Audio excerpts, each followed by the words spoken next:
ওকে, so ইন্ডিয়াতে যারা ভর্তি হতে চায় তারা প্রপার গাইডলাইন খোঁজে অথবা বলে কীভাবে ভর্তি হব, কত টাকা খরচ হবে। যেহেতু নতুন সেশন আসতেছে, বর্তমানে এমএসসি বেলজিয়ামে ব্রাসেলসে, বেলজিয়ামের ক্যাপিটাল, এবং এটা ইউরোপেরও ক্যাপিটাল। তো ইন্ডিয়াতে দেখেন সিম্পল ওয়ে, তিনটা ওয়েতে ভর্তি হওয়া যায়। এক হলো ডিরেক্ট অ্যাডমিশন, যেটা খুবই সহজ। সেকেন্ড হলো SII স্কলারশিপ। প্রথম যেটা, এটা সাধারণত সেলফ ফান্ডে হয় টোটালি।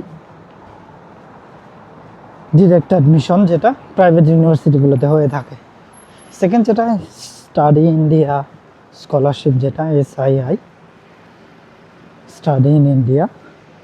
সেটা সাধারণত প্রাইভেট এবং পাবলিক যে ইউনিভার্সিটি সবগুলো মিলিয়েই এদের লিস্টেড করা আছে, যে ইউনিভার্সিটিগুলোতে এক্সাম দিয়ে মূলত ভর্তি হইতে হয়, যেটা মোটামুটি ফুল ফ্রিও হয়। আবার অনেক সময় তারা সেলফ ফান্ডে পাবলিক ইউনিভার্সিটিতে পড়ার জন্য অফারও করে। সো এটা হলো সেকেন্ড ওয়ে, ইউটিউবে এটা নিয়ে ভিডিও পেয়ে যাবেন। থার্ড যেটা ওয়ে, ICCR স্কলারশিপ, যেটা থার্ড নাম্বারে রাখছি আমি এই জন্যই যে এটা পাবলিক ফুল ফান্ডেড, মানে গভর্নমেন্ট স্কলারশিপ, যেটা সাধারণত ফুল ফান্ড হয়ে থাকে। এক্সাম দিয়ে, ইন্টারভিউ দিয়ে তারপরে যে আসলে ভর্তি হইতে হয় বা ভর্তি হওয়ার সুযোগ পাওয়া যায়, যেটা সাধারণত IIT অথবা NIT-গুলোতে ভর্তি হওয়ার সুযোগ পাওয়া যায়। এবং এটা শুধু ফ্রি না, স্টাইপেন্ড দেয়।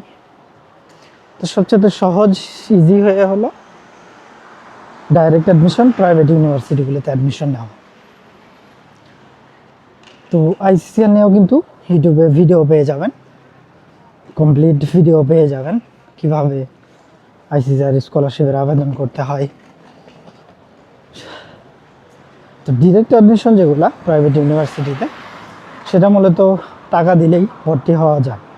আপনার প্রথমে চয়েস করতে হবে আপনি কোন ভার্সিটিতে পড়বেন বা কোন কোর্সে পড়বেন। আপনি যদি কোর্স সিলেক্ট করে থাকেন, তাহলে আপনাকে এখন সিদ্ধান্ত নিতে হবে যে আপনি কোন স্টেটে মূলত পড়বেন, কোন ভার্সিটিগুলোতে পড়বেন। তো অনেকেই কলকাতা প্রিফার করে, অনেকে আবার দিল্লি আসতে চায়, অনেকে আবার মুম্বাই আসতে চায়, এবং অনেকে আছে সাউথের দিকে যেতে চায়, অনেকে আছে পাঞ্জাবের দিকে যেতে চায়। সো আপনি সাবজেক্ট অনুযায়ী বা ইউনিভার্সিটি অনুযায়ী বা আপনার পছন্দের যে স্টেট আছে সেই অনুযায়ী আপনি ভার্সিটি খুঁজে নিতে পারেন। সো সাবজেক্ট চয়েস করা হয়ে গেলে, ভার্সিটি যদি আপনি ডিসাইড করে ফেলেন, ভার্সিটি চয়েস করা হয়ে গেলে গুগলে সার্চ দিবেন। সিম্পলি এগুলো আপনি গুগল থেকেই বের করবেন। গুগলে সার্চ দিলে আপনি দেখতে পারবেন যে ওখানে আসলে টিউশন ফি কেমন ফর দ্য শার্ক কান্ট্রি, যেমন বাংলাদেশ, তারপরে নেপাল, ভুটান, শ্রীলঙ্কা, এইসব যে দেশগুলো আছে, এইসব দেশগুলোর জন্য আলাদা ফি স্ট্রাকচার থাকে, যেটা সাধারণত ইন্ডিয়ান রুপিতে দেখায়। ওকে, তো শার্কভুক্ত দেশগুলোর মধ্যে বাংলাদেশও পড়ে। তো এটার জন্য ফি স্ট্রাকচারটা কত সেটা দেখবেন তাদের ওয়েবসাইটগুলোতে। থার্ড পার্টি ওয়েবসাইট দেখার দরকার নাই, আপনি যে ভার্সিটিতে ভর্তি হবেন ওই ভার্সিটির ওয়েবসাইটে গেলেই ক্লিয়ারলি দেখতে পারবেন যে বাংলাদেশিদের জন্য বা শার্ক কান্ট্রি দেশের স্টুডেন্টদের জন্য টিউশন ফি কেমন।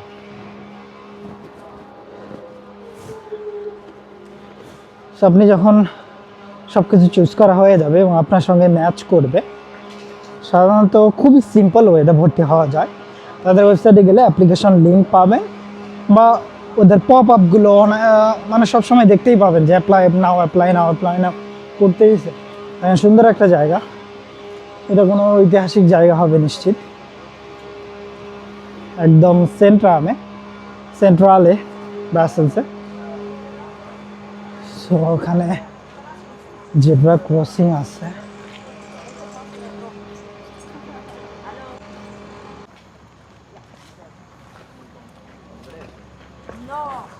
আপনি অ্যাপ্লাই নাও পপ আপ থেকে অ্যাপ্লিকেশন করতে পারবেন সরাসরি ওদের ওয়েবসাইটে। থার্ড পার্টি কোনো ওয়েবসাইট দেখার দরকার নাই, বা থার্ড পার্টি ওয়েবসাইটে যেসব ফি স্ট্রাকচার দেওয়া আছে ওগুলো সাধারণত ইন্ডিয়ানদের জন্য দেওয়া থাকে, বা ওরা ইন্ডিয়ানদের হিসাব করে দেওয়া হয়।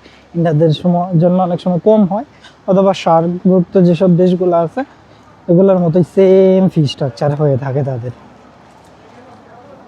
তো সিম্পলি আপনার বেসিক ডিটেলস ফিল আপ করতে হবে এবং আপনার একাডেমিক মার্কশিটগুলো আপলোড দিলেই, যখন তাদের আপলোড দিয়ে অ্যাপ্লিকেশন সাবমিট করবেন তখন আপনাকে ভার্সিটির যেই অ্যাডমিশন ডিপার্টমেন্ট আছে সেখান থেকে আপনাকে গাইড করবে। অস্থির একটা জায়গা। এই জায়গা থেকে এই ব্রাসেলসের এই শহরটা দেখতে অসাধারণ লাগে। দেখেন, ওল্ড ইংল্যান্ড, না জানি কত শত বছর পুরোনো এই বিল্ডিংটা। হ্যাল দেন ওকে, তো বেসিক ডিটেলস ফিল আপ করবেন, আপনার কিছুই লাগে না ইন্ডিয়াতে ভর্তি হইতে।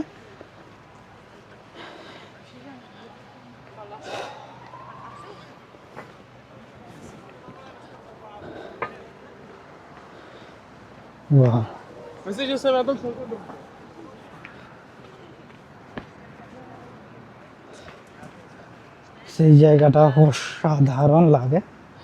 এখান থেকে পুরোটাই একদম উপর থেকে নিচু। ওকে, এবং এই জায়গাতে আসে ছবি তোলে, অনেকে ছবি তুলতেছে। তো আপনার ভর্তি হইতে সাধারণত যে ডকুমেন্টস লাগে, academic marksheet, certificate.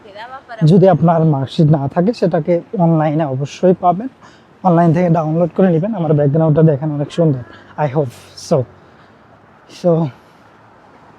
Academic documents, marksheet, certificate, দুইটার যে কোনো একটাও যদি আপলোড দেন তাও হবে। ওকে, দেন পাসপোর্ট কপি, যদি না থাকে আইডি কপি আপলোড দিবেন। আর একটা আপনার পাসপোর্ট সাইজ ছবি তুলে নেবেন, তুলে ফোনে আপনার জেপিজি ফাইল বা পিএনজি যেটাই হোক ফাইল রেখে দিলে ওইটা আপলোড দিবেন। একদম বেসিক, সব ভার্সিটিতে, প্রাইভেট সব ভার্সিটিতে মোটামুটি একই, একদম খুবই সিম্পল স্টেপে আপনি আবেদন করতে পারবেন। আবেদন যখন করবেন তখন তারা ভার্সিটি থেকে আপনাকে কন্ট্যাক্ট করে ভর্তির ব্যাপারে গাইড করবে।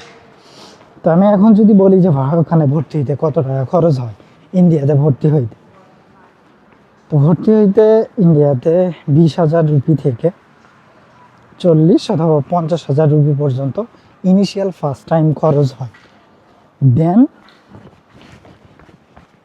টিউশন ফি যেটা, সেই টিউশন ফিটা আপনার আসলে যখন আপনি ভার্সিটিতে আসবেন, যখন ভিসা করে ভার্সিটিতে আসবেন, তখন ইয়ারলি অথবা 6 মাস পর পর বেসিসে আপনি টিউশন ফি পেমেন্ট করতে পারবেন। প্রতি বছরে 2টা করে সেমিস্টার, এবং ভর্তি হওয়ার প্রতি বছরে একবারই আগস্ট থেকে বা সেপ্টেম্বর থেকে এদের ক্লাস শুরু হয়ে যায়। তো ভিডিওটা লং করব না। তো যখন আপনি তাদের মাধ্যমে কন্ট্যাক্ট করবেন বা তাদের মাধ্যমে কন্ট্যাক্ট আসবে, বা আপনার সেম ইমেইলে দেখবেন অফার লেটার চলে আসবে যখন আবেদন করবেন। আবেদন করলে যখন তারা আপনাকে অ্যাডমিশন লেটারে বা অফার লেটারে লিখে দিবে এত টাকা পেমেন্ট করতে হবে, ওটা পেমেন্ট করলে আপনাকে অ্যাডমিশন লেটার দিয়ে দিবে। এরপর আপনার কাজ হইল ঢাকার বা আপনার নিয়ারেস্ট যে অ্যাম্বাসি আছে ইন্ডিয়ান ভিসা, সেখানে অনলাইনে ফর্ম আছে। ইন্ডিয়ান ভিসা কীভাবে ফর্ম ফিল আপ করতে হয়, ফর্ম ফিল আপ করতে হয়, এটা নিয়ে ইউটিউবে আমার মনে হয় শত শত ভিডিও আছে। সো অনলাইনে ফিল আপ করে কী কী বেসিক যেগুলো ডকুমেন্টস আছে, খুবই বেসিক ডকুমেন্টস, ওদের ওয়েবসাইটও মেনশন করে দেওয়া আছে কী কী ডকুমেন্টস লাগবে, দিয়ে আপনার অ্যাম্বাসিতে যেয়ে জমা দিয়ে আসবেন। 7 থেকে 15 দিনের ভিতরে আপনার ভিসা চলে আসবে। দেন আপনি ইন্ডিয়াতে চলে আসবেন। দেন আপনার ইন্ডিয়াতে এসে আপনার যে টিউশন ফি এটা পেমেন্ট করবেন, ফার্স্ট ইয়ারের বা 6 মাসের যেটা টিউশন ফি আসবে সেটা পেমেন্ট করবেন। কোথায় যে যাব। সো এই হলো টোটাল ইন্ডিয়াতে ভর্তি হওয়ার পুরো সিস্টেম, এবং বাকি যখন আপনি ইউনিভার্সিটিতে আসবেন তখন ইউনিভার্সিটি আপনাকে গাইড করবে।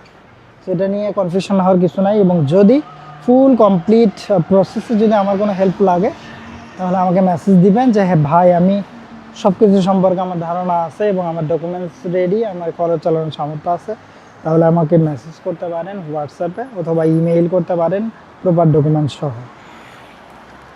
সো দেখা হবে নেক্সট ভিডিওতে।